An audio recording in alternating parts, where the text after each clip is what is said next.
What's the brokest thing you've ever done? Went to bed for dinner. Paid for a loaf of bread and pennies, and had wish sandwiches for a few days. Wish sandwiches, 2 pieces of bread, you wish you had something to put between. Told the kids we were going to pretend to be camping for a few days. Lit candles, cooked food on the grill, opened the windows at night, and took cold showers for 3 miserable days to get to the next payday because my now ex was terrible at handling money and we didn't have enough to pay the damn electric bill. Kids thought it was great.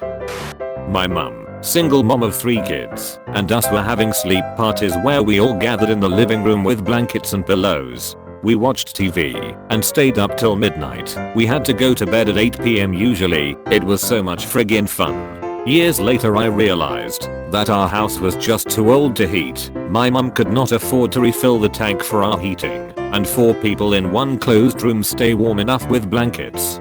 That moment of realization. Rifled through the couches at Goodwill for change to buy a $1 burger. I remember one time when I was little my mom went into a Wendy's or something like that and grabbed some crackers and ketchup for me and my brother to eat from the condiments section. That was pretty bad times. I'm just glad I can barely remember it. Lol. Was buying tampons from the dollar store and my card was declined. Nicest cashier ever just told me it's okay and to go ahead. Super embarrassing. I'm still a regular at that location. I'm gonna use this thread to say visit a local food bank. That's why we have them. They can provide food for anybody in need.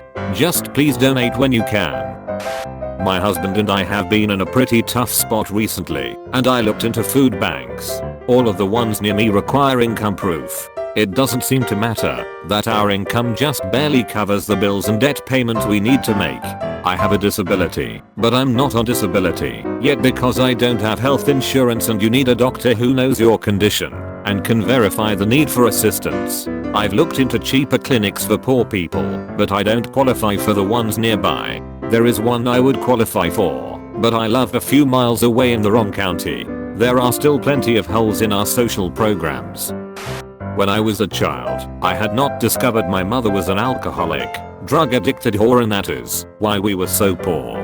So she takes my sister out one time, leaving me to watch my brother in a hotel. I was 0.8, making my brother 4, and of course she went into labor with the next kid and didn't come home for 3 days. So we ate ketchup and bread day 1. Day 2 he had ketchup and bread, I had ketchup, and day 3 he had ketchup, and I had nothing. My mother meanwhile forgot entirely about us, told me when I was about 12, and she wondered why I hated her so damn much. I had other times in my life where I passed food over to someone else first, but those 3 days are absolutely crystal clear in my head, trying to make sure he ate first and didn't realize how bad it was, keeping him distracted, watching what he wanted on TV, etc etc.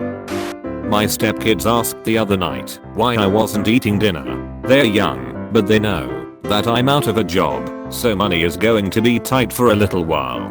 I explained to them how the hierarchy of food works now, that since we don't have a lot of food, I have to make sure they eat first, so they can keep growing big and strong. And then we have to make sure daddy eats, so he can stay strong to keep working, and I will eat once everyone else has eaten, because I'm done growing, and don't need as much energy to work as dad does. Found a hoodie on the side of the road, washed it and have been wearing it since I was 15. It's Nike, so very good quality. In college, I would go fishing to catch trout for dinner, not because it was fun, but I wouldn't eat otherwise. Carpool with equally broke friends to donate blood at the local blood bank for cash and a free snack, juice and cookie. Pulled all-nighters so I could sleep in public the next day to avoid hostel fees. I was homeless in Las Vegas for a summer after a series of ridiculous events, capped off by the guy I had paid 3 months advance rent to getting arrested for fraud and the landlord kicking us out. I managed to get room key cards for several of the hotels in Las Vegas that people had thrown away. Then I'd stay up all night and sleep in one of the chairs at the pool during the day. You had to show a key card to get into the pool area, but once you were in they didn't pay much attention. That's what you did. The pool at the Paris had a handicapped bathroom you could lock, so I'd shower in there. I managed to survive through the summer on about $20 without stealing or begging. It probably helped that I was an early 20s white guy in decent clothes. I got away with a lot. Lived out of my car and bought a $10 per month gym membership to Planet Fitness just so I could shower every day. One time in college, I paid for $0.47 worth of gas, my entire savings at the time. Shared a can of Dinty Moore beef stew with my 2 roommates. We heated it a little with a Zippo lighter and ate it with a shared spoon, constructed from a coat hanger and the foil inside a pack of Marlboro cigarettes. Made pancakes from a stale can of Italian breadcrumbs, 1 egg, and water. Sprinkled them with sugar in the raw I'd taken from a Dunkin' Donuts when I went in to use the bathroom. Ate nothing but packets of sugar and ketchup when I took the 1-week trip by bus from LA to Bangor, Maine. Cooked and ate an animal I saw get struck and killed by a car. First I'd eaten in 2 days. When I was in college I found a pair of thrown out shoes in front of an apartment. They were soaking wet, but otherwise new, and were my size. I took them home, washed them in the sink, dried them out, and wore them for 2 years. I was that broke my shoes had holes in them, so I wasn't going to let free shoes go away. When I was a waitress, if someone didn't want to take their leftovers home, I'd hide in the freezer in back and eat the remaining food left by strangers. I was unemployed for a year and prioritized shelter and internet over food. So I lived off 2 eggs every 48 hours for about 3 months.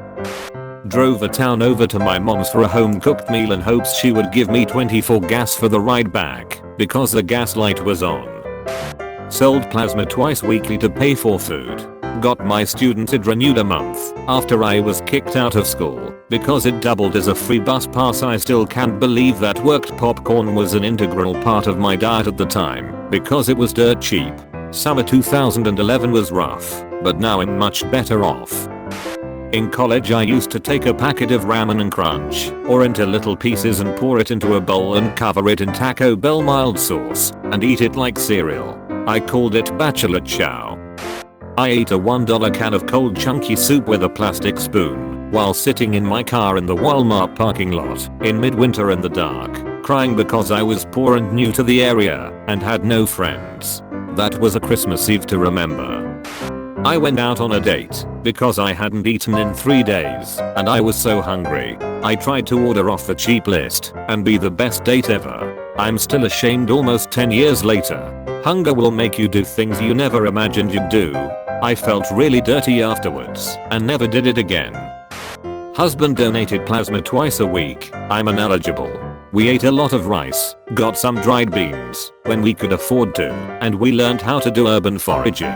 Sometimes we ran out of rice, so we'd pick some plants out in a nearby park, or we would just not eat. Also discovered that by taking a mayo packet, a relish packet and a ketchup packet, you can make pretty tasty Thousand Island dressing. We had 2 cats during this time, and they always got their food.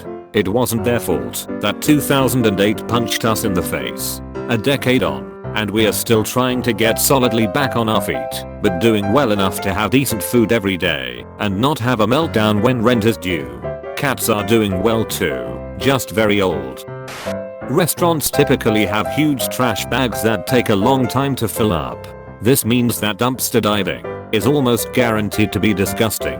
But did you know that if you wait till the end of a shift, 10 AM, 2 PM, 6 PM, 10 PM, and 2 AM, most places will have emptying the trash as an end of shift duty? And if you keep an eye out, you can grab food off the top of the bag that's still pretty much fresh. Because I know that. I had just started a new job after barely scraping by with my old one. There was a lapse in paychecks, so I was super extra broke. At the orientation for the new gig they had snacks, granola bars, chips, fruit, etc. So I stocked up, grabbed a few when people weren't looking, or tried to be the first in / out of the room, so I could sneak more into my purse. One night after an evening of bar hopping I got home and scratched my nether regions after eating a bunch of sliced raw jalapenos that I picked off some leftover nachos. Drunk and in a panic, I remembered that milk supposedly nullifies spicy. I don't drink milk aside from a little bit in my coffee, so I usually kept a quart in the fridge. I poured the rest of the quart into a whiskey glass and dipped my balls into it for a while until the burning was gone. Not thinking, I put the glass of balls infused milk back into the fridge and went to bed. Woke up the next morning and made a pot of coffee as usual. I went to grab the milk from the fridge and saw it in there already poured into a whiskey glass. A reminder that 1. I dipped my balls in that milk last night. 2. That's the last of my milk. And 3. I don't get paid until tomorrow. Well, heat kills germs and coffee is hot, right? The coffee tasted fine.